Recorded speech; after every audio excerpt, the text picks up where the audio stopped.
ជាប់បេះដូងរៀងរាក្លិនអូនក្រអូបដូចជាផ្កា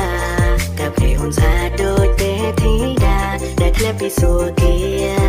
បោកសំណាងបានមើលថែថ្នាំងត្រង់ពុំងាបេះដូងមួយធ្លាប់តែរងាពេលនេះប្រែជាស្រថាព្រមមានជីវ៉ាស្អំបេះដូងបងតារាលើមេឃាច្រើនរាប់លានយ៉ាងណាក៏គេអាចរៀបរាប់ស្ទំបានស្រលាញ់ញន្ធំជាងក្រុមយ៉ាងលើលោកីតាល្អទាំងរូបសម្បត្តិល្អទាំងចង្រិយា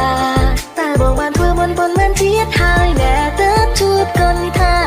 បានរួមស្នេហារួមដំណើរជីវិតនេះតាទោះរយលានជាតិក៏មិនចង់ឃ្លាតឡើយណាទោះឲ្យបងពូភ្នំហើយឆ្លងវេហាឲ្យតែបានជួបជុំនឹងរូបពងា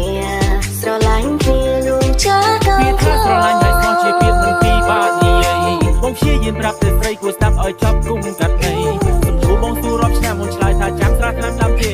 បងខឹងខ្លាំងពេកឡើងចង់អង្គុយលេងរៀងរាល់ថ្ងៃបងតែងគេស្រមៃថាបានរៀបមង្គលជាមួយនឹងចរណៃ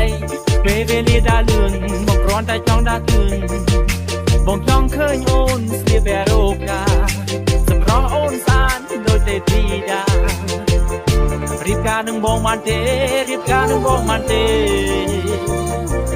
baby